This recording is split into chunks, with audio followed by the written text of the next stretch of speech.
Hey everyone, Scott Hansen here from NFL Redzone. I hope you're checking out 1 hour of 5 Yard Rush, one of the best podcasts on NFL football in the UK.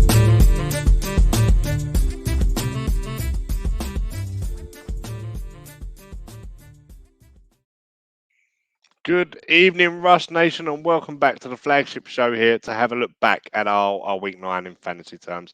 I'm your host, Dan, here, and I'm joined as ever by Murf. Murf, good evening. How are you, sir? Good evening, Dan. I'm still recovering from yesterday's games. I feel like the NFL was on energy saving mode. I feel like it was like kind of ran out of juice halfway through, and it just sort of muddled in. There was a few unexpected twists, I'd say, I think. Little technical glitch there, just throw the intro in once again. Yeah, a few unexpected results coming about, I guess, and fantasy performances as well to match in with that. Well, I think, listen, unexpected results this time of year are going to happen. There's always a couple of weeks that get a bit weird, and that happens. I am of the general belief there are 28 teams in this league, 29 teams that can beat any of the other 29 teams. I think there's genuinely only about 3 really bad teams in the NFL currently. Even one of them got a win yesterday. Well, the thing is, I don't think the Jags are that. I don't think they're great, but I don't think they're that bad. I look at them and go, I don't think they're completely talent poor. I think there's talent there.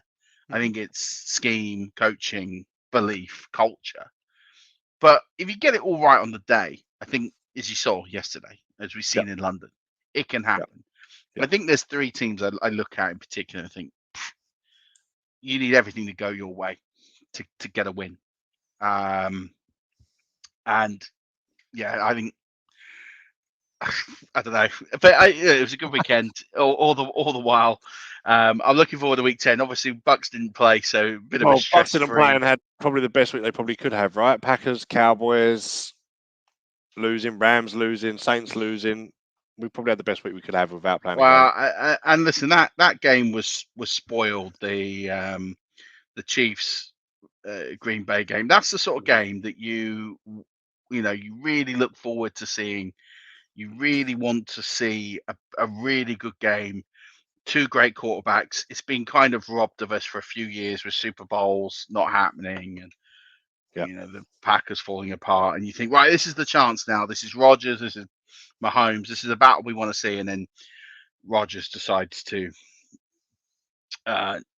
basically lie and then make up his own rules. Yeah, make up his own rules of what he wants to follow and what he doesn't want to follow. And as a result, we don't get that. And what we get is I have no words for that game. It's just how bad it was. And I feel for Jordan Love because he's had to sit there for a long time and it's been awkward. But part of it was his fault, but part of it's not his fault. Yeah.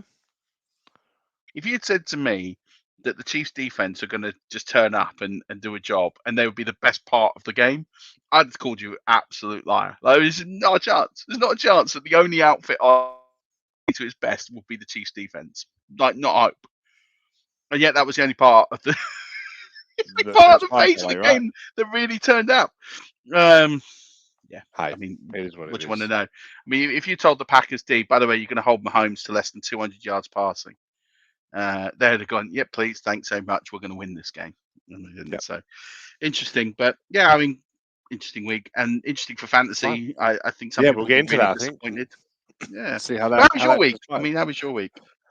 My week's fine. Yeah. Went to a wedding for the first time in a long time at the weekend. So that was wow, an event. Yeah, they're always exciting, right? So... Yeah, I mean, I went to a post-COVID wedding in August. I was best man. Okay. And yeah, it's almost like COVID never happened, isn't it? After everyone's had, I think it's 2.5 years. Yeah. But hey, hugs and kisses all round. So never mind. They had a good day. So, quickly, anyone listening, don't forget to follow us on all the socials at 5 Yard Rush, Facebook, Twitter, Instagram, YouTube, etc. I'm sure you know of them all. I'm sure there's more. I'm sure I've forgot some that I'm not on. Also, just quickly to shout out to our friends at Manscaped, the global leaders in below the waist grooming. you want to look your best with the Tom Brady of ball trimmers, the brand new Lawnmower 4.0 is only the GOAT technology for the greatest balls of all time. When you're going towards the end zone, make sure you use the right tools for the job and choose Manscaped. 2 million men worldwide trust them. So join the movement with our exclusive offer and use that code 5yard at manscaped.com and you get not only 20% off, you also get free shipping. So thank you to Manscaped. So we touched on NFL based week 9. How does the fantasy stack up in that, Murf? I mean, it was weird. It was really, really weird. Yeah. So there's a few trends in here. Let's start with probably the weirdest the weirdest part of the weekend from a stats perspective, and let's look at the receivers that went over 100 yards this week. So there's two elements to this: the receivers that went over 100 yards, and then the receivers that caught multiple touchdowns. Yep. The receivers, there was only 5 receivers that went over 100 yards, which is a very thin amount. I think it's the thinnest amount all season. And all right, we still have tonight's game. Do I really trust? I mean, the only one I think could do it is Deontay Johnson, maybe. Yep. But I don't think that will happen. So I think it'll be 5. Cordell Patterson led the league in receiving this week, 126. Well, why wouldn't he? He's got no one else to throw to on the team. Pardon? They've got no one else to throw to on the team. Why would he not lead it? Well, you got Carl Pitts. Yeah, he's failed to deliver so far, I guess. Yeah, he's had a couple of games. But Devonta Smith, second in receiving, which is wild. Hollywood Brown, also 116 yards, both of them tied. Allen, and then George Kittle, so who was the 5th. Who was great to be back, let's be honest. It was great to be back, yeah, absolutely. So, only 4 wide receivers and a tight end topped 100 yards. So, really, really thin. To add to that, and I'm going to give you a point here. So I've got in here receivers with multiple receiving touchdowns. So this is the 3rd week in a row where only 3 point of the year. It's been the same 3 weeks in a row, which is going to get into something I'll talk about in a minute. Can you name the 3 players who caught multiple touchdowns this week? Elijah Moore. Yeah. Zacharias Falcons. It's Zacchaeus. Nice. Okay, you've done well here. That's 2. Good luck on this one. I'm struggling. Yeah. Now I'm struggling. Good luck on this one. Peoples-Jones, he only got 1, did he? Malik Turner. Malik Turner of the Cowboys. Yeah, obviously. Didn't even know he was on the Cowboys roster. I'll be honest with you. Genuinely, I look at so many rosters. I look at so many people. I'd look at 5 deep. And just didn't think Malik Turner was someone that I'd ever need to look up. Credit to him, like 2 touchdowns. Garbage time didn't really matter, but still, yeah. I mean, they went for 2 points as well in one game. I mean, like Elijah Moore in deep leagues, people would have started, but not in many leagues. I benched him in a couple of leagues. By his injuries, you're flexing him in somewhere, right? Yeah, but he's somewhat, especially with Corey Davis out. Yeah, exactly. But he's somewhat a name. But Zacchaeus, I don't think anyone started him this week, and I don't think anyone started Malik. If you started Malik Turner in the league, I want to see that lineup. I want you to post it on Twitter at Murf_NFL or at 5yard Rush. And send me that. And do you know what? If you genuinely started Malik Turner in a league somewhere, you can prove he was in your starting lineup this week. I'll send you something. I'll come up with something creative to send you because I need to see it. So if you started Malik Turner somewhere, get in touch with me, and we'll give you something because I need to see it. But yeah, crazy. So this, what we're seeing now is this sort of with bye weeks, because there's less teams playing it. It happens, but to see only 3 weeks with multiple receivers getting touchdowns is weird. We look at the passing yards. Only 4 quarterbacks went over 300 yards passing. Justin Herbert, Matt Ryan, Jimmy Garoppolo, and Josh Johnson. And again, no one's starting Josh Johnson because he didn't even start this week.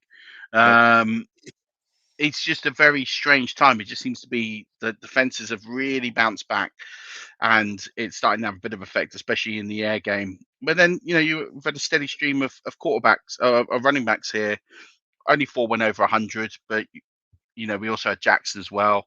Taylor stormed away, 176 yards. Chubb, 137 yards. Yeah. Lamar Jackson rushed for 120 yards. Javonte Williams, 111 yards. Cook, 110 yards. Devonta Booker, bless him, 99 yards and got hurt. Someone pick him up and push him. It's like a cricket, isn't it? You go 99 and you get caught out. So he got hurt and missed part of the game. So, which is a shame because he probably deserved it in that win over the Raiders. So it just seems to be offenses have seemed to be a bit quelled. I mean, the only two teams this week that went over 35 points were both on Thursday Night Football. Yep. In fact, no, the Jets didn't even do that, did they? They got 30. So, the Colts, the only team went over 35 points this week. I don't think that's going to change tonight. The Colts had two running backs inside the top 5 on PPR point scoring this week. Yeah, exactly. I mean, Naheem Hines is someone he did this last year. He started slow, had a couple of games in the middle, and then he's really started to come alive. And that run game with that offensive line, now that defenses are tired, they're really running it, and you're starting to see teams who can run the ball are really starting to separate themselves now. You look at the Cardinals in all the disarray they have with no Murray, no Hopkins, ran the ball brilliantly. Now, we talked about really early on in the season, teams were struggling to run the football. Now teams are really running the football very well. At least certain teams are. This is where your Cleveland's are going to start getting some wins back. This is where, Denver Cowboys. I mean, it's 30-0 in this game before some garbage time touchdowns because they ran the ball well. I mean, Melvin Gordon the two of them combined for 200 yards. So, it was a terrific performance with them and teams that run the football this week. So, if you haven't got those O-lines get tired now and a little bit beat up and a little bit bruised, and we're into Derrick Henry time of the season without Derrick Henry. Sadly. Without Derrick Henry, this is where Derrick Henry would have gone to eat. But it's an interesting time. You start to see those running backs who perhaps you've been very disappointed in. Zeke Elliott, provided he's still fit. Alvin Kamara, Nick Chubbs, Christian McCaffrey. This is where they'll start to come and play now in this part. Devonta Freeman. I've got some thoughts about him. I'll be 9 on the week. Okay, fair enough. I've got some thoughts about him later on in the week, later on the show. I look forward to that because there's some interesting names. I mean, I'm just looking at PPR scoring for the positions, and there's some names there that you wouldn't expect to see on both sides. So, hey, it's interesting. There's some names out there that I'm sure are probably on waivers still that have suddenly stepped into voids and filled them up. Yeah, quite possibly. But I think there's a couple of red herrings in here. To it later on the show, and we talk about what we're going to talk about in terms of making the playoffs. Yeah, then I think we'll get to that stage, and I talk about, and I'll get rid of some of the red herrings for you. Okay, I look forward to it. So other things I think you spoke about, we've spoken the weekend about, is sort of red yard usage of different players and different positions. And Aaron Jones, I think, is someone you wanted to just touch upon, right? Yeah. So, I mean, learning from this week is defenses biting back. We talked about that one. But, some statistical trends just in the red zone. And Aaron Jones has been massively ineffective. And this should have been a game against the Chiefs where they should have been able to run the ball. Chiefs have not been able to stop the ball being run at them all season long. And this should have been a feed the Aaron Jones game, and it genuinely wasn't. Now, I know Aaron Jones has always had this ability where he gets about 60% of the snaps, sometimes a little bit more. He's always had a lowish snap count, but he's always been hyper efficient with that snap count.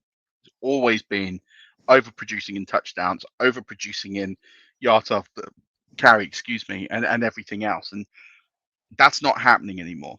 And so now what's happening is you've got a player whose actual usage has gone up this year, but his production and everything has gone down. And there's no real way of trying to understand why that's happening. But all I can tell you is inside the out, he's only had 8 carries for 20 yards and no touchdowns, which is quite poor. I mean, first of all, it's shocking he's only had 8 carries in that range. You'd expect him to have more. But if from 10 to 5 yards out, you'd be expecting him to be running in 1 or 2 of those 8 carries for touchdowns, and he hasn't, which points to potentially the O-line not being great. It potentially is he half a yard slower than he has been. It's hard to see. I analyze the tape a little bit more before giving you a definitive answer, but there is something there with Aaron Jones that I haven't quite worked out that I'm concerned about. I think it's more a He's Packers thing because it's not like AJ Dillon's taking them opportunities from him, so the opportunities just don't no, exist. Maybe but I mean, they haven't been as good on offense this year. They have not been as good in the red zone this year. We do know that, and with that, I mean, listen, 8 carries between the 5 and the 10 is not a lot. So there is an issue there. But he's only got 3 rushing touchdowns on the year in the red zone. They've all come from within the 5. He's a nothing outside of the 5 onwards, which is a very bizarre stat, and that does lead to questions as to, is he just not hurdling over? Is he losing? Is he not finding the holes? The hole's not there. We know he's a talented running back. We know he's always overproduced. So the fact that he's underproducing now at such a vast rate to where he has been, I mean, listen, regression's always normal. You're going to see some regression, but I have some real concerns about Aaron Jones right now for the rest of the season, and to the point where if I'm an Aaron Jones owner, I'm probably looking to trade him. I don't know how much I'm going to get for him right now, but there's too many things now that I am concerned about, and I still think on name value you'll get a good value return for Aaron Jones. So but there's now a few week 9, things. it's not a hiccup; it's actually an issue now. I just think I listen. I'm not buying this Packers offense anyways as much as it has been. I think it's been. Neither is anybody else I try and sell to now. You've said that. I think a pretty easy schedule with the exception of 1 or 2 games here, and they've taken advantage of that schedule. But they haven't put teams to bed. We're not seeing this Packers team of last year putting up 40s on people, putting up big numbers. They're just getting it done, and that's fine. And when it comes to the NFL itself, it's an effective way to win to a point. But the schedule's going to turn on them, and we'll get to that later on. And I think for me, I just look at Aaron Jones now, and there's a few too many issues. And I'm thinking, if I'm a team now who needs to improve, I need the wins. Aaron Jones is one of those pieces I might be sending out to see what I can get back, because I'm not convinced he is what you drafted. And I think on name value alone, you can probably get yourself the pieces that you need to get to the playoffs. Fine. So we're going to do a little bit on that later. So we'll come back to maybe what you kind of think We'll you come back might to that. get for an Aaron Jones. Yeah. So there's some other stats that you pointed out. James Conner has 10 touchdowns inside the red zone this year, which is leading the running backs. Yeah, in comparison to Aaron Jones. I mean, absolutely nuts. We know that Chase Edmonds is not getting the red zone carries. We know he's not been putting it in the end zone. We know that James Conner's getting that. But again, almost flipped the Aaron Jones script. He's been hyper efficient. He is getting in so frequently. And that Arizona team is just clicking. You think the opportunities they generate, he's getting a lot of work down there and he's punching it in. 10 touchdowns. I mean, it's a huge overperformance for him. And congratulations to him. But there's also, for me, with this Evans injury, there's no real sign of it slowing down. Yeah. He's going to be a hard player to try and acquire now. But if he was someone who was on one of your waiver wires or you picked him up, you'd be very happy to have him in your team right now, because he's just getting there on, and he's not putting up big numbers in terms of rushing yards. I mean, he did yesterday. Yep. But he's not putting up these big totals in terms of catches and receptions and yards.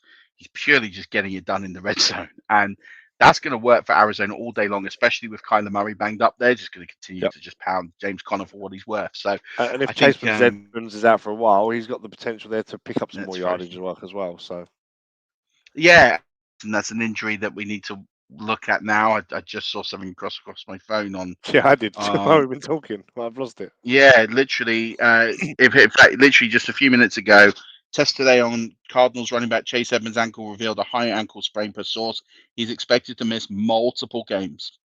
Yeah, 3-4 weeks. So fire up your James Conner now. He is literally, if he's available on any waiver wire, shove all the chips in. Just every waiver wire dollar you got, every fab bid, go put it in. I think if you can try and catch someone out tonight who might not have seen that news on Edmonds, go and see what you can get, because I think now Chase Edmonds is a high-end RB2 for the rest of the season, at least for the next few games. Because that's effectively 3-4 weeks. Yeah, exactly. Which is what could get you in the playoffs. Which is at that point you've earned your ticket to the dance. Anything can happen. Yep. Talking to Redzone, you've got a little. Sorry, go on. No, go ahead. I was talking to Redzone, you're a little bit here on quarterbacks as well. Mac Jones. Yeah. 40, well, I do a bit of it. Yeah, I mean, I got into a bit of a deep dive here. I was trying to understand. I've seen the stat below this one, so I'm working to it because I know a few people that will love that next stat. So yeah, especially as I've just we're not missing it. Especially I've just seen some news on him, which I'll break when you talk. Okay, great. When it comes to Mac Jones, now Mac Jones, I think, as arguably, and I'm going to get crucified for this, been the best rookie quarterback this year. And I'm a fan. I've always liked Mac Jones. I always thought Mac Jones was a very good quarterback. I thought the 49ers would have done well to pick him at 3. Mm-hmm. I genuinely thought that was a better option than Trey Lance long term for what they want to achieve and do and how that system works. I thought Mac Jones was a great fit. Didn't happen. Fine. The Patriots get him. It's annoying because the Patriots have got, in my eyes, a good quarterback. I'm not saying he's the best in the class. I'm not saying that. I'm not trying to go out here. Yeah. But I think he could be the second best in this class when it's all said and done. When we shake this out 5 years from now and we look at the careers, I think he's probably the second best quarterback in this class, maybe the third. But he's up there. He's had 43 attempts inside the red zone passing this year, which now everyone wants to sit and get on the back of this Patriots offense. It's actually moved the ball quite well. 43 attempts throwing the ball is the 8th highest amount in the NFL for any quarterback.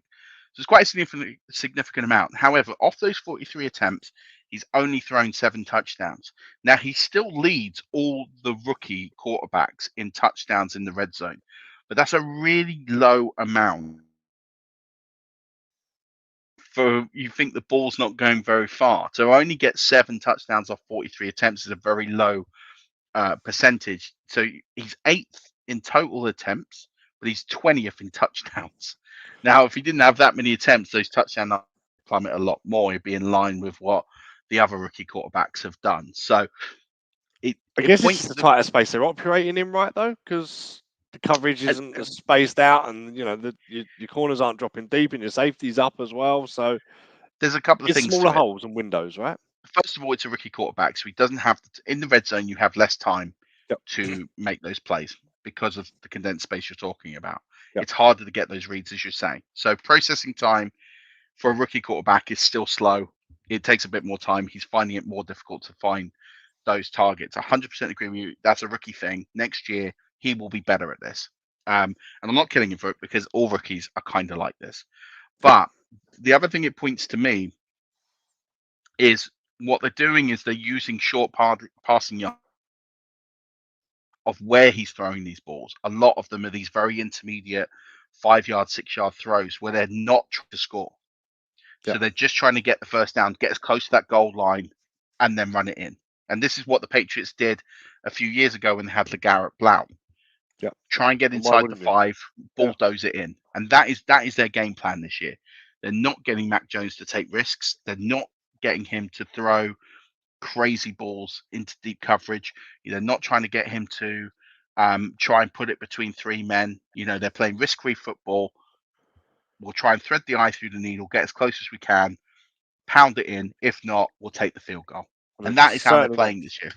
Certainly not throwing it to Jacoby Myers, are they?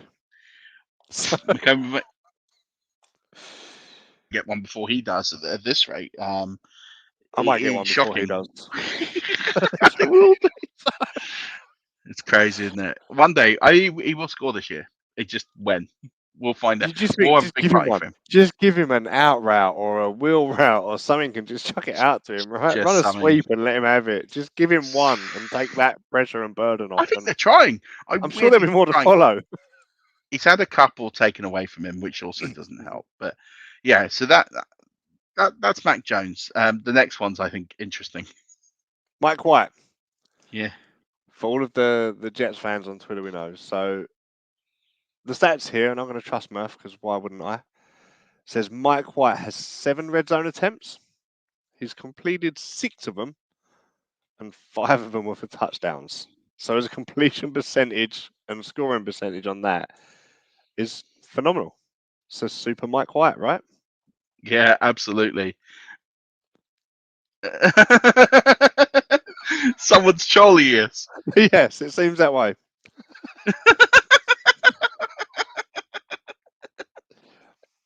Unless Mr. Gruden really does know where to come to apologise. I don't know. It doesn't seem likely, does it? But but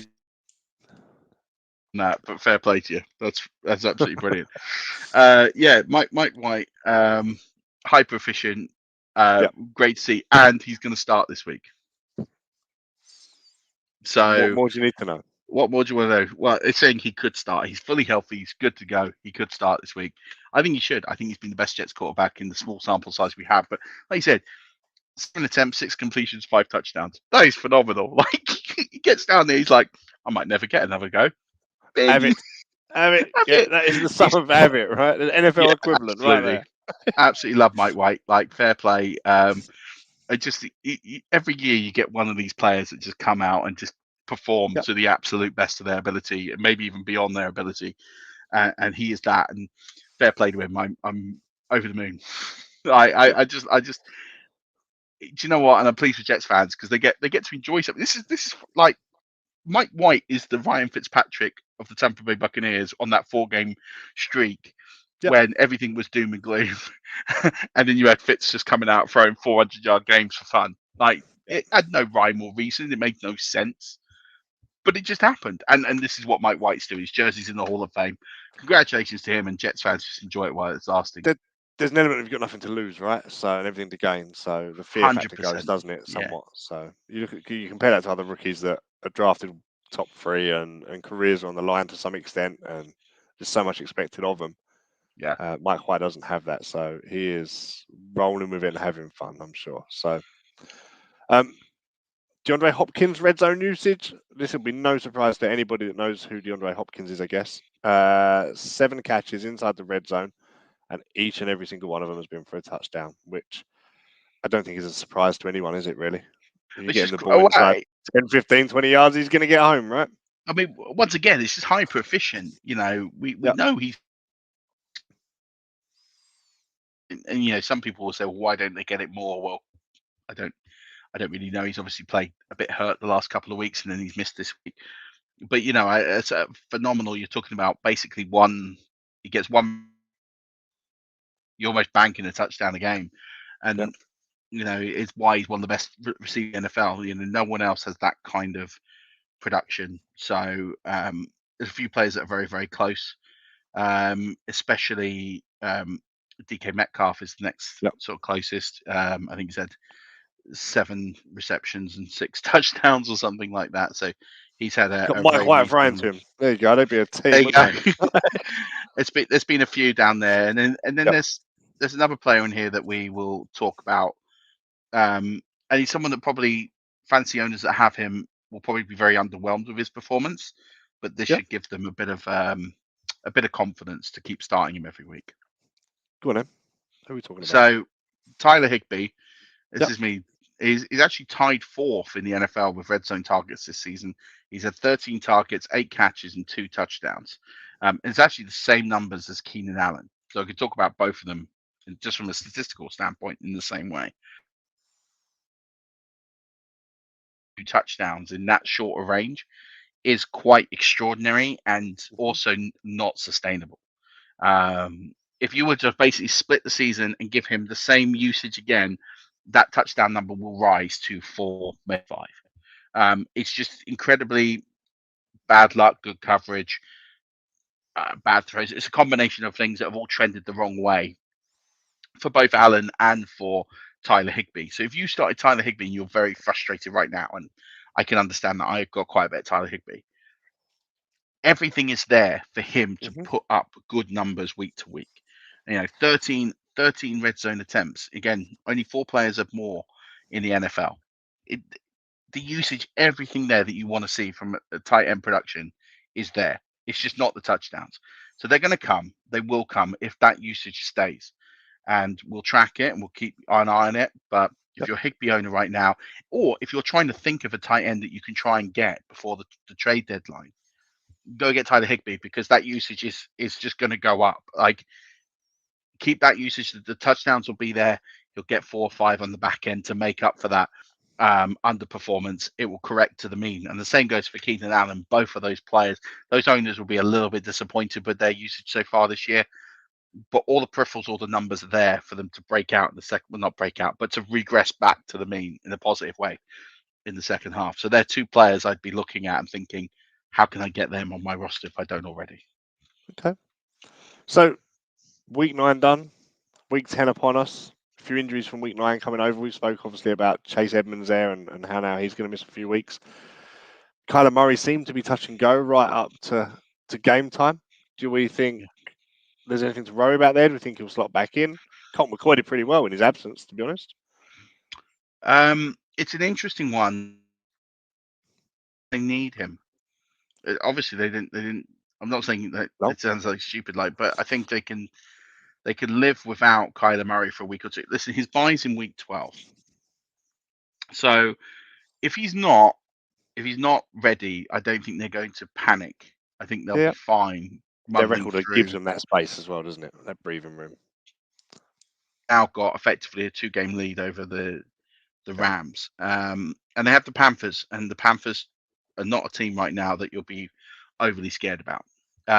So I think they could roll Colt McCoy out this week and probably still get a W. If I'm honest with you, I think if Kyler Murray is 50-50 or worse, or maybe even 60-40 or worse, I'd probably sit him. But I'm not the coach. But maybe better for the long term going into the playoffs as well, especially as you've got your bye in week 12. So if you can give him a bit of rest before the bye, you've got the Seahawks in week 11. Maybe you play him for that. It's a divisional game, matters quite a lot, and then you can give him a rest if he's healthy. I think that's going to help. So any rest you get here, listen, they're going to make the playoffs. So any rest you can give him here is gold currency that you're buying for the playoffs. Well, we saw last year, didn't he, when he got a little injury and a little niggle, he wasn't quite the same player. So you're going to want him fit and healthy, especially if you're a Cardinals fan or even a fantasy player with him looking to be in a healthy position in the playoffs. You'll need him at some stage down the line. Couple of key running backs, Zach Moss, Damian Harris. They're going to be RB2s, 3s, and flex plays on people's teams. Are they likely to be playing next week, do you reckon? I mean, at this stage, it's a bit too early to tell.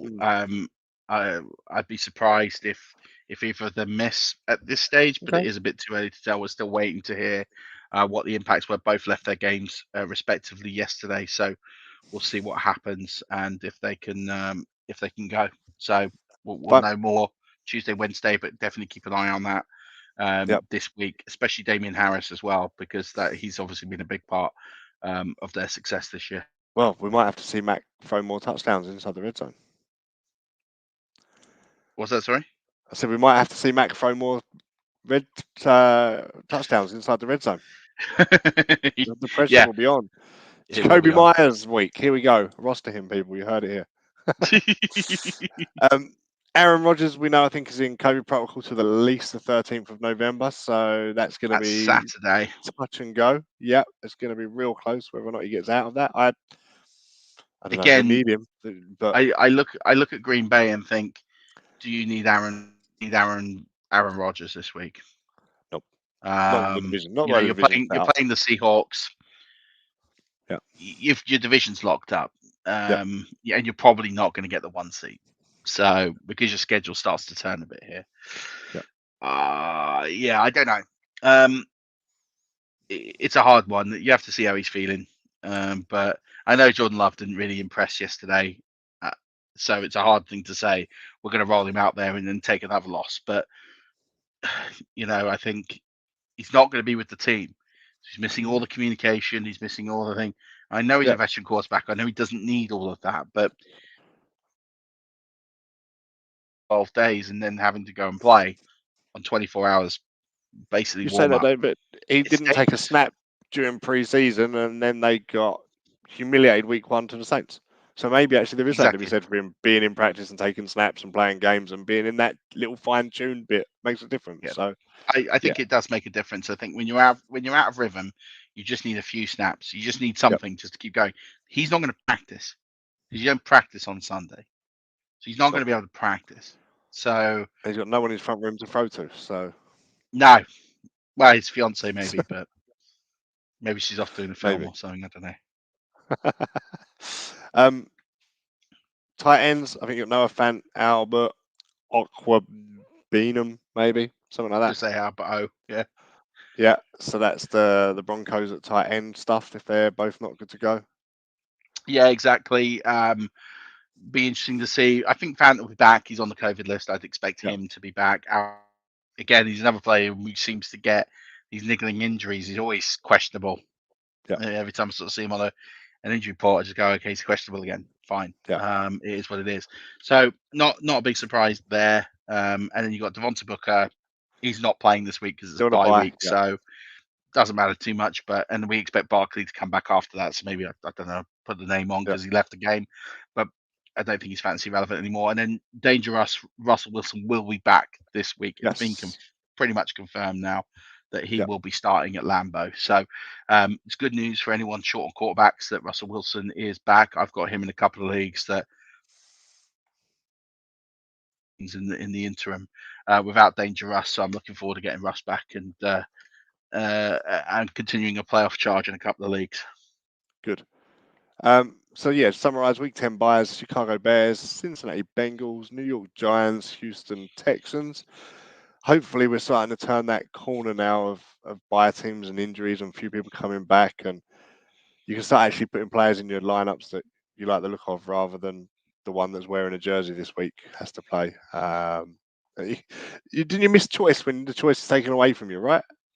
Absolutely. It's bizarre. You go, I don't know which one to play. I haven't got a choice actually. I'll just stick that one in and hope for the best. It takes away from what this game is quite a lot, in my opinion. So yeah, as much as I don't want to go to a restaurant that has 300 items on the menu, I'd be really disappointed to go to a restaurant that has one item on the menu. yeah, I guess effectively that's what we're looking at. So,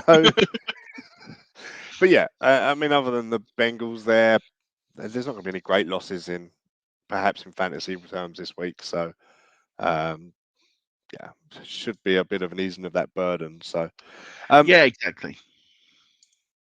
Coming up then, what I want to touch on, we mentioned it a little bit earlier and said we'll save it for later. Well, we are now at later, you'll be pleased to hear. I wanted to talk to you and ask you for a little bit of tip. I'm in many leagues. I can add more manys as well to that, where I've got teams that are sat on the bubble. They're 4 and 5, 5 and 4. You know, those redraft, let's say 12 team for instance, where I don't know, you're between 4th and 8th. You're a game in the playoffs, you're a game out of the playoffs.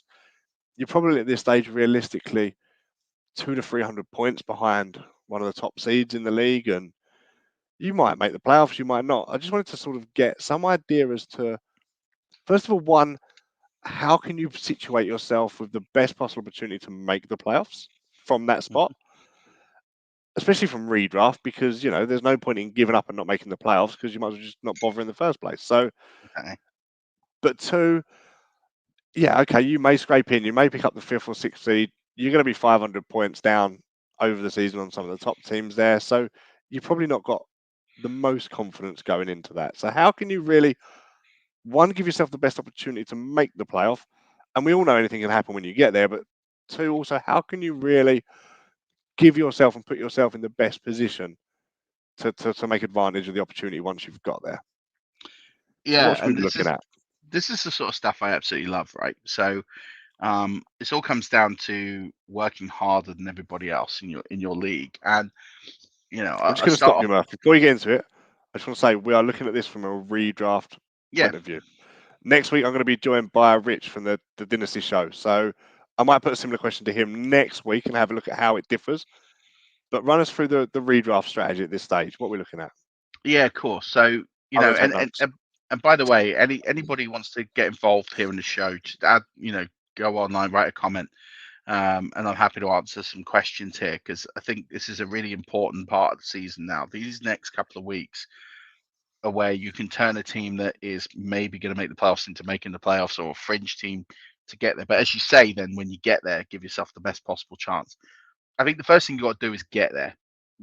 The most common mistake you can make here is to look at the schedules in the playoffs. If you're not going to get there, it doesn't matter. Like, you can't sit here and plan out your schedule 6 weeks in advance. It just can't happen. Too much is going to change. Anything can happen, injuries, whatever. So to sit here, even if you're 9-0, or you're about to be 9-0, looking too far ahead here is dangerous, because you could shoehorn into a strategy that limits outcomes. The first thing I would say is this next 2 weeks is crucial, because in most leagues, this is where trade deadlines start to come in, week 10, week 11. People always ask me about trades. I get sent hundreds of, I've been offered this trade. Should I take it? Should I not? And you could give me the scoring, but there's a lot of nuance that you don't really see in terms of what's their schedule, what's your schedule, what's their team, what's your team. It's a lot of things other than just looking at it player by player and saying, is this a good trade? Because it's the whole, how does that fit with your team? You could be trading Saquon Barkley for 4 players, and it's like, well, who do you drop? And then do any of those players start in your team? And do they replace Saquon Barkley? It's just so much nuance to these here that I think are really going to help. The first one is look ahead to your fantasy schedule. Forget the NFL one. Look at your fantasy schedule and look at people who you're playing in the next couple of weeks. Because, especially weeks with bye weeks, because then what I would be looking to do is looking to trade with people. And the first thing I'm trying to do is trade off players who haven't had bye weeks for players who have had bye weeks, because that's going to massively increase your points total altogether, because you think you're not having to sit players for buys. So if you can trade off, say, a Michael Pittman, for example, for a Chris Godwin or Antonio Brown, although he apparently still in a walking boot today, so He's in a boot, maybe check the status of that one. But those are the sorts of things you want to do. Trade players who are yet to have a bye for players who have had a bye, because if you're getting equal production back, or maybe you're giving up a really small amount, but it's negligible, you're not having to worry about the bye. Your buys are done. Yep. So you're getting an advantage. Full playoff for the full year then. Exactly that. Now, the reason I say your schedule is, imagine if you're playing in when's the Colts schedule? I think it's week 14 they're by. Yeah, week 14. So imagine you're playing someone in week 14. They've got, say, Chris Godwin, right? And you've got Michael Pittman. I would be trying to trade Michael Pittman to him for 2 reasons. Okay. One, because Chris Godwin, I think it's barely going to hurt you down the line. But exactly that. So then what happens is that player, or the person you're trading to, is then having to face you. And they'll put in Malik Turner, and you'll be in trouble. Right. But the point is that you're basically then giving them a headache the week you're having to play someone. Yeah. So you'll be playing, say, if it was you and me, I trade you Michael Pittman, you give me Chris Godwin, maybe we work something out extra to make it even whatever. And then I play you, and you can't start Michael Pittman against me. You're going to have to play a lesser opponent. That might give me an additional 5-point swing. That might get me enough to win the W that week. So you're giving yourself an additional benefit. So that's something that's really key. It's higher level strategy here. But if you'd even be worth taking a small hit on a player, relatively speaking, because you're not going to come up against who you're playing anyway. Especially if that person you're trading with is A, a top team and locked up already, and B, potentially the 1-7, 1-8, 2 and 6 type teams that are now not going to make it. Is there one of them you'd rather trade with? I guess the one that's not making the playoffs. I think when you get there, you get there. I think it's irrelevant at this stage. I'm more concerned about getting people who have yet to have buys off my roster, if I can, and get equal value back for players who have had their buys, because then that gives me less decisions to worry about. It's giving me a better team overall. I'm not having to take hits in games, especially if every game's a must win. That's really important. And then I'm just worrying about getting there right now. Once I'm there is some things you can do that will help, and we'll go through that in a minute. Yep. But I'm not worried about trading someone to someone who's in the playoffs or is going to make the playoffs. You might not play them in the playoffs. They might get knocked out first round. It doesn't matter. Like, at the end of the day, it will only matter. If you don't make it full stop, it really doesn't matter, does it? So exactly that. It does. You've got to look at what gives you the best strategic chance to win. And that is trading off players, that's one, that haven't had their bye, and bringing in equal talent who have had byes. Because it just gives you less rotation needs, not having to go that depth, not having to get players who are a bit weak. So yeah, there's an example there of something that will really help in a really big spot there. The next part I would say is really important is your bench management. Now, the worst thing that people do, and in fact, someone in the chat here, and not picking on you particularly, but he's like, I'm 2-6, my team's the 4th highest scoring team. I mean, I would say to you that your bench is probably clogged with players who aren't going to help you. And what I mean by that is, if your quarterback has had a bye, why have you got a backup quarterback on your bench? It's unnecessary. If your quarterback goes down, you're in trouble anyway. Like, it doesn't matter if you lose. If you've got one of the big quarterbacks, Josh Allen, Dak Prescott, Tom Brady. Tom Brady after this week, yeah, exactly. And then you have a second quarterback on your bench who like Trey Lance or Justin Fields or Trevor Lawrence. Why? It's just that you're never going to play that player. At this stage of the season, everyone on your bench has to have a very specific role, and they have to play. Or there's someone who you feel you can play at a pinch. You can't be having players on your bench who offer no value. It just is. It's just not in a super flex league. Slightly different because if you drop them, there might be no cover if your player goes down. But if you've got 4 quarterbacks on your roster now, and all your players have had buys, that's pretty dumb. Not needed. Go down to 3. I get keeping 1 in the super flex because the opportunity to get a serviceable replacement is virtually nil. It's slightly different. In a 1 QB league, there's always going to be someone. There's always going to be a Teddy Bridgewater. There's always going to be a Baker Mayfield. There's always going to be a Ben Roethlisberger. There's always going to be someone. And it is a drop, but it's someone who can still get you enough points to get you a W. So, don't have a backup quarterback. It's just not a buy. Don't even think about it. And do you know what? If you've got Travis Kelce on your bench or on your team who hasn't got a bye for a few more weeks, again, why have you got a backup tight end? That has just been a roster clog for you all season long. Yeah, you're going to have to visit it in 3 weeks, but do you know what?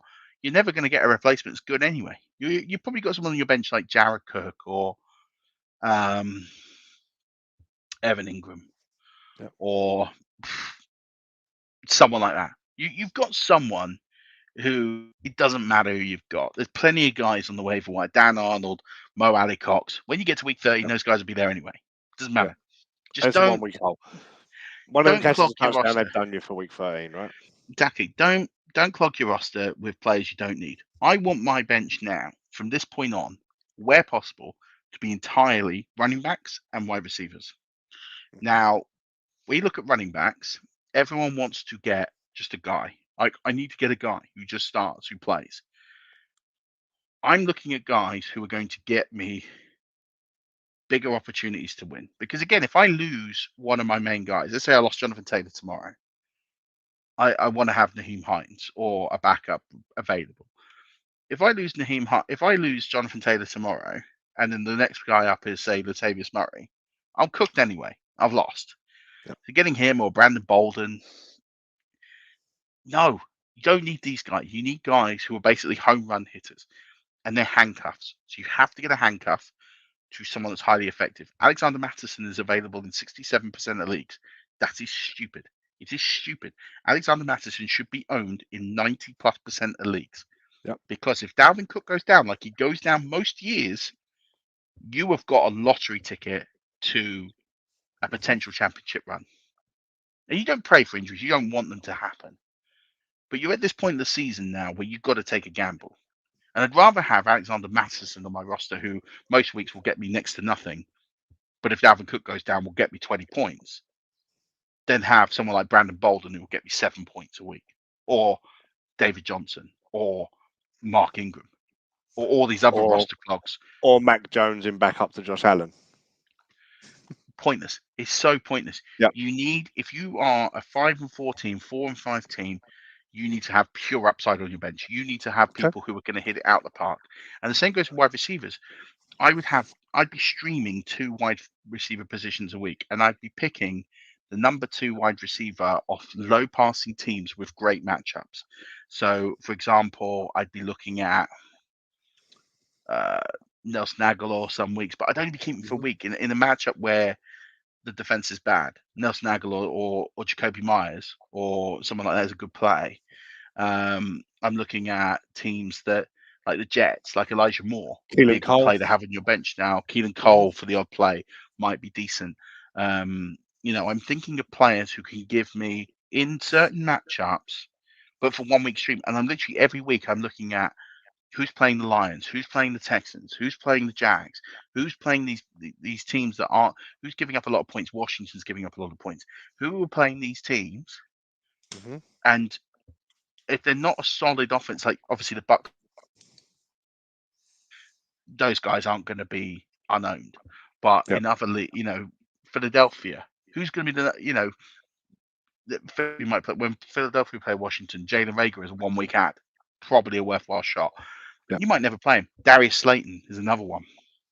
Darius Slayton is the sort of player who will get you that high ceiling 20 plus points. He might also zero. But if there's an injury to Sterling Shepard, if there's an injury to Kenny Golladay, Darius Slayton's the guy who's going to get the ball. Yeah. Those are the kind of. So you're adding these guys not for necessarily an immediate result, but you're adding these guys just in case they're going to be viable next week. Yeah. And basically streaming a week in advance. And rather than having 5 on your bench, you're now making your bench 8 of these opportunities. Chances are one of them is going to hit. I'm just buying, all I'm doing is I'm buying a high-end ticket, and I'm just thinking, and I'm streaming in advance, right? So what I'm doing is I'm thinking about the next week. Because if you've got a team and you've got, say, Cooper Kupp, and, at that point, I'd say, I'd probably want Van Jefferson. Because if Cooper Kupp gets injured, I need to get the next guy up. Next guy up is going to be Van Jefferson. He's going to see a huge volume increase. There's a few of these wide receiver handcuffs that are very valuable. Antonio Brown, Van Jefferson, who are going to get a lot of work if the mainstay goes down. Tyler Boyd, if something happens to Chase. These are the kind of guys you need to be sniffing at. And you don't want to get into a waiver claim war because you won't win. You need to get these guys on your roster and build them out. So, I'm just taking lottery shots here with big guys who, I'm looking at Deshaun Jackson right now on the Raiders thinking, I might look at the schedule. I'll look at where he's got a weak cornerback matchup where they'll throw the deep ball. We know Carr can throw the deep ball. We saw it when he had Bruggs. Do you know what? If you gave me the choice between Deshaun Jackson or let's think. I'm trying to think of someone like Zacchaeus or Quez Watkins. Here we go. He's a great one, right? So you gave me a choice, or any Lions receiver. Give me Deshaun Jackson because, yes, he's probably going to blank most weeks, but I want him on my roster when he goes off. If the matchup works, I might take a punt. Do you know what? I'm training a matchup by 18 projected. I need something. Quez Watkins isn't going to win you the game. No. Deshaun Watson or Deshaun Jackson probably won't. But what if he does? What if he catches one of those 3, 121 and 2 days? Like they're the kind of lottery shots I'm kind of taking. I want those guys on my roster who can put up the big numbers every once in a blue moon and when they're ready to do. So that's a big one. People's bench management's quite poor in general. That they're just clogged with guys. And it's like, I just lost Cooper Kupp, and now I've got to think, do I start Quez Watkins or Khalif Raymond? If that is your start-sit decision, you might as well phone it in. That's fine in week 6. But in week 10, you can't be having guys coming in that do nothing. Like, no. Neither of those guys are going to get you a dub. They're going to get you 8 points max. Yeah. Great. Yeah. I could go and find anyone else on the waiver wire that get me 8 points. Yeah, you probably could. There's 60 guys. There's literally 60 guys who will score between 7 and 9 points every week. Okay. Most of them will not be owned.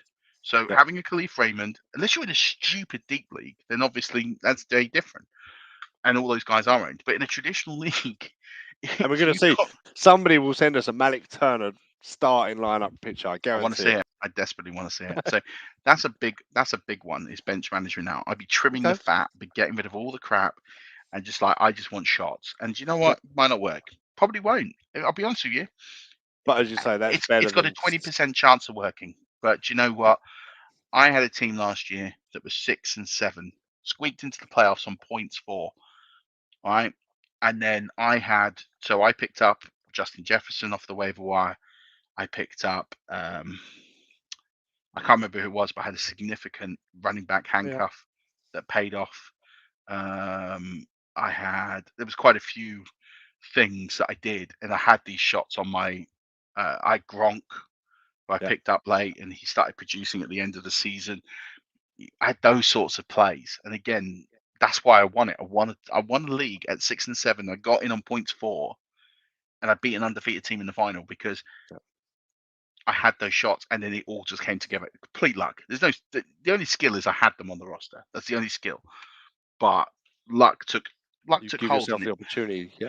You got to create your own luck. So that's a big one. The last thing as well, I know we're short on time, is looking at schedule. Yeah. Right. So I've done some massive research here, and I do this every year. I do this show every year about looking at teams' strength of schedule for the rest of the fantasy regular season and then the fantasy playoffs to identify who are some players who you can trade for in the next couple of weeks that are undervalued and that can go off. Last year was David Montgomery. David Montgomery was a league winner. I was telling people, trade for David Montgomery. You won't regret it because his schedule was ridiculous. He ended up as the RB1 over the final 6 games of the season. You know, there are these sorts of players out there. I'm going to cover them off. Now, what I will say is, if you've got an elite player with a poor schedule, don't worry about it, because someone like Lamar Jackson's going to come up with a poor schedule. Talent rises above all. When you've got an elite player like Lamar Jackson, I'm not worried about his schedule because he'll put points up on everybody, whether it's rushing, whether it's passing. I'm not as worried about an elite player, but it's those players who are good or, you know, maybe above average, where schedule is going to impact them. So I just want to precursor that because I don't want people to go, "Oh, you're telling me I should sell that Lamar Jackson." I'm not saying that at all. Quarterbacks with the best schedules for the rest of the regular fantasy season, so till week 14: Baker Mayfield, Teddy Bridgewater, Derek Carr, Tua Tagovailoa, and Sam Darnold. So if I'm sitting here in the position now, I don't have a top quarterback. I don't have one of those premier 5 or 6 guys. Yep. Or I have, say, someone I'm going to mention the name in a minute. I'm going to mention them and bring in Derek Carr off free agency and run with Derek Carr and get some pieces back that will really help me. I think Derek Carr, of those 5 names, is the one I'd pin my hat on and say, like the schedule, like the talent, will produce probably a top 12 QB performance from here to the end of there for Derek Carr. So I really like Derek Carr in this spot. Baker Mayfield, I think, is fine. He's still got to negotiate his bye week, but I think now OBJ's gone. He seems to, something has freed up. It looks a bit better. Teddy Bridgewater, I put in the waiver wire article this week. I think, again, he's a fine play. Not a huge ceiling guy, but again, if you're struggling at quarterback, you've got like a Ryan Tannehill or Matt Ryan, might be time to consider going down this route because of the schedule. I mean, Sam Darnold I'd ignore because I think he's injured anyway, but it's there. Well, the premium quarterbacks didn't exactly deliver this week anyway, did they? Patrick Mahomes, Aaron Rodgers, Josh Allen, Tom Brady, Kyler Murray probably got 10 points between them. Right. This list here of the worst schedules for the next few games is official because there's 2 names on this list I think you can sell right now and get a decent amount back, right? I'll start with the first name is Joe Burrow. Joe Burrow has the worst schedule of any quarterback for the rest of the fantasy regular season. So he's not someone that's got a great schedule the rest of the way out. He's got an average schedule for the playoffs. It's not bad. It's not good. It's kind of par.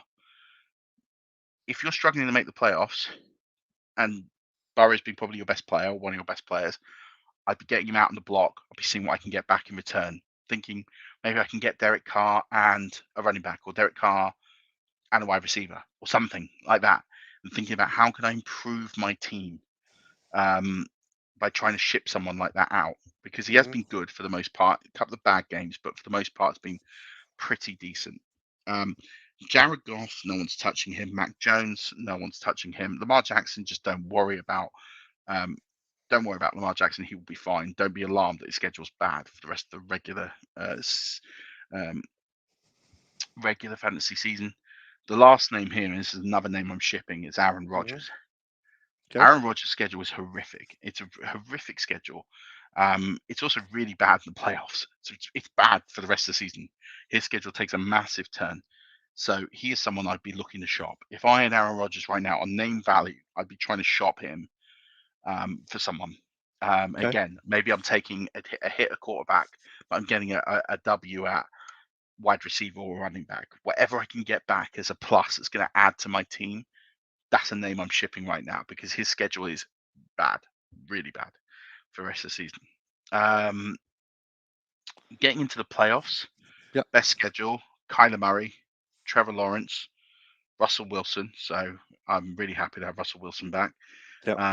Trey Lance / Jimmy G, Daniel Jones, and Justin Herbert. So again, Daniel Jones is another name there. You think if I'm getting close to the playoffs, Daniel Jones is someone I could run with in the playoffs. He's got a top 5, top 6 schedule. Yeah, exactly. But Russell Wilson, this is why if you could have got Russell Wilson when he was injured and you could take the hit, you'd be in a really good place right now, because his schedule for the rest of the season looks pretty good. Obviously, Kyler's going to have the best schedule coming in. Lawrence isn't a good. It's a really good schedule, but it's not enough for me to get too excited about having him. Just a precursor of that. Worst, Aaron Rodgers has the worst playoff schedule. Sam Darnold, Derek Carr, and I know I've said people trade Derek Carr, but he's got a terrible playoff schedule. Worry about that when you get in it. You could probably stream and get Daniel Jones. Have them as a pair. Maybe you get them as a tandem. You get rid of, and I know I just said don't stash 2 quarterbacks, but if you're going to, great, well then you could just flip it and put Daniel Jones in or something like that. These guys will be available. Matt Stafford has a really bad playoff schedule, really bad. Ben Roethlisberger and Justin Fields, players that people probably won't play. Running backs now. This is a key one. Running backs with great schedules. The one guy right now, if I could get him on every single roster I could, is Javonte Williams. Javonte Williams and Melvin Gordon combined have the best schedule for the rest of the regular season. I think we're now starting to see Javonte Williams just pull away just a tiny bit, and I think that's going to continue to happen more and more. So Javonte Williams is a player I want on as many rosters as I can right now. Myles Gaskin, just ignore it because I don't want any part of Miami. Kamara, you'd be pleased to know if you invested in Kamara, he's going to repay you here in this fantasy playoffs. He's got the 3rd best schedule coming in. Same with Nick Chubb and Kareem Hunt. They've got a nice schedule coming in as well. Jonathan Taylor has a great schedule coming in.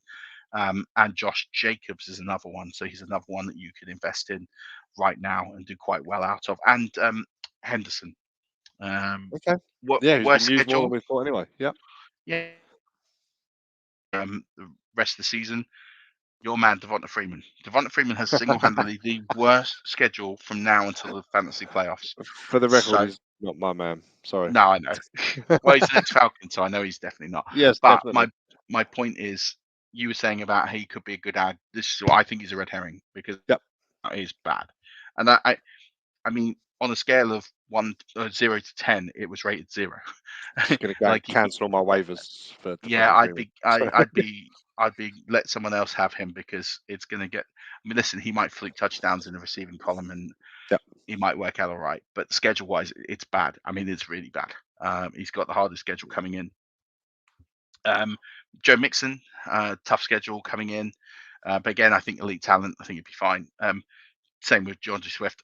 There isn't anyone else, so the volume alone will probably propel him. But it's just something to be slightly wary of. James Conner and Chase Edmonds, well, we know it's James Conner now. His schedule was a little bit rough here coming in. So Aaron Jones. So Aaron Jones has a terrible schedule coming in. Yep. So that's why I'm saying Aaron Jones is someone I'd be looking to ship, because again, it's not just his regular season, but spoiler alert, he's on the playoff list as well. So his schedule's really bad. If I can get Aaron Jones off my books right now, so if you can get a James Conner or Devonta Williams for Aaron Jones, you're running away with that right now. If someone give me Devonta Williams for Aaron Jones, I'm literally absolutely. Yes, I've got to negotiate the buy anyway, so it's a slight nix, but a great trade right now. So yeah, if I could ship off Aaron Jones and get Devonta Williams in, yes, please. I would love that. Or if I was thinking ahead to the playoffs, I'd be looking to target one of the guys that are in the playoff fronts, which I'll get to in a sec. Another name here, James Robinson, because he's got a tough schedule coming in, but he's actually got a really good playoff schedule. So if you can live through the next few weeks, James Robinson's fine. The last one is Elijah Mitchell and Sermon. They're in a similar boat. Terrible regular season schedule, really good fantasy playoff schedule. So on that fantasy playoff schedule, James Robinson has the best. Austin Eckler, Mitchell, Sermon, Zach Moss, and Saquon Barkley. So again, if you really nix that you had Saquon Barkley, if you can make the playoffs and survive, Saquon Barkley is going to pay it back in the playoffs if he's fit. Worst, this Tennessee hybrid, whoever else, have the worst fantasy playoff schedule.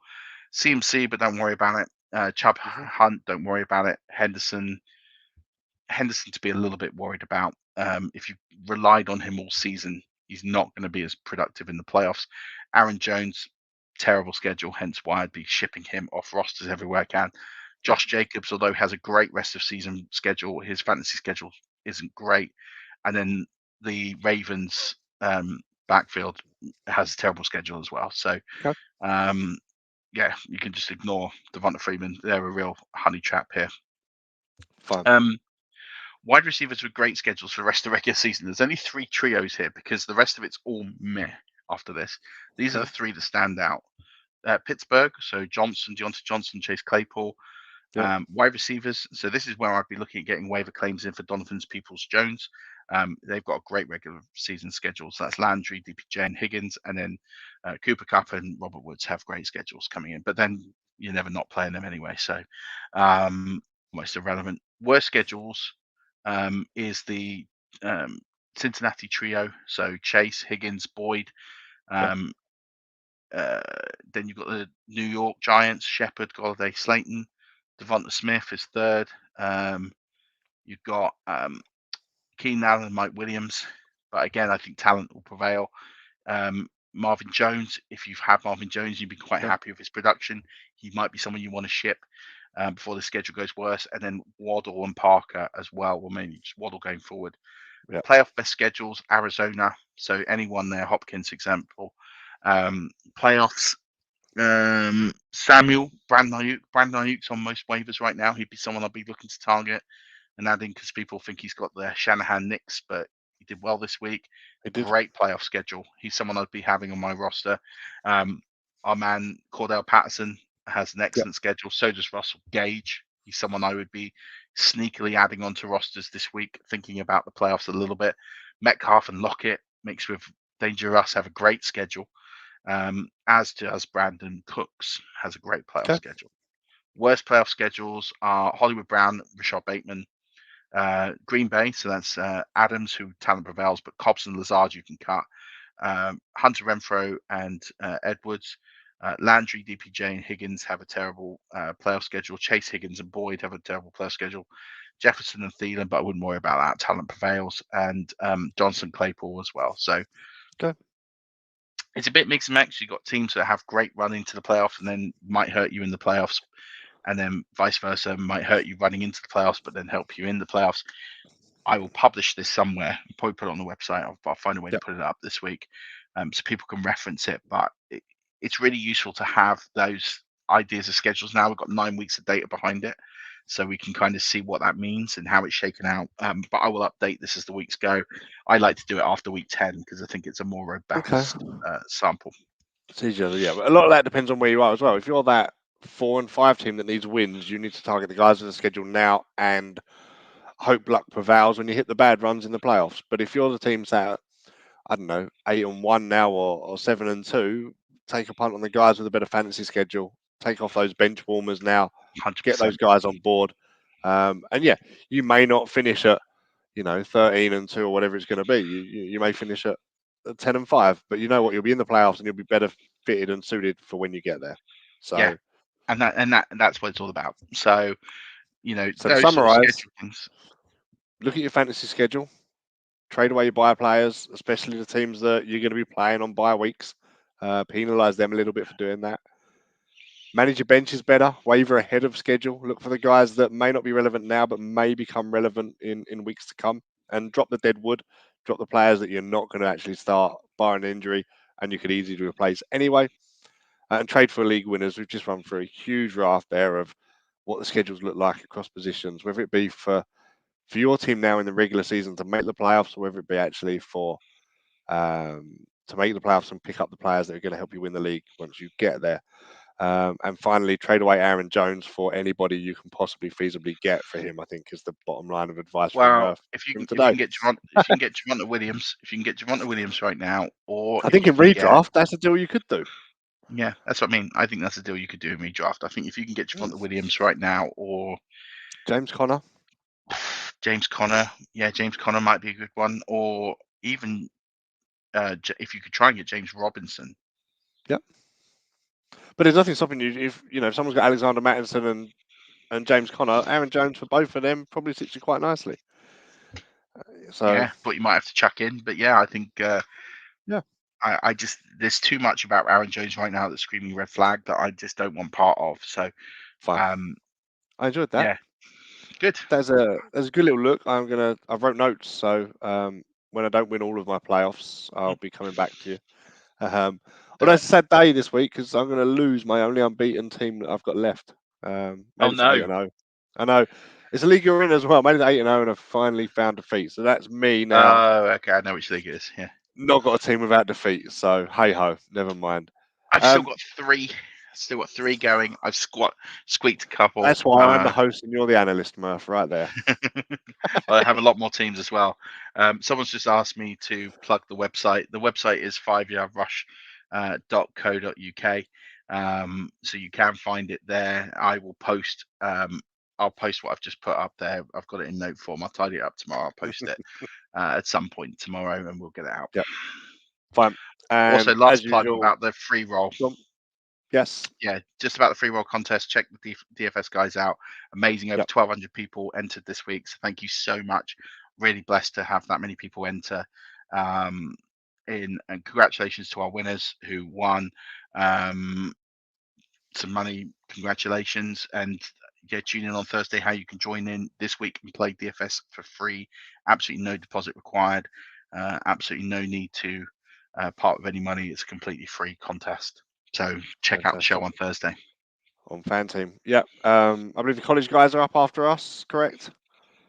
Yes, I think they are. There is talk that they might move day, but I'm not sure if that's happening today or not. So, I think they are on in a couple of minutes, hopefully. Fine. We shall. Well, hang around, and if they're not, then you'll know. If they're not on by 8:05, then they won't be. Fine. Dynasty DFS guys, you spoke about coming up Thursday. And I think that's about everything. IDP will be out Friday, I think it is, isn't it? IDP show will be out Thursday. Matchup show with Rich. So just a quick PSA from me if you didn't catch it. I will not be producing much for the rest of the week. I am moving house. So in terms of Rich will be back with the matchup show later on in the week.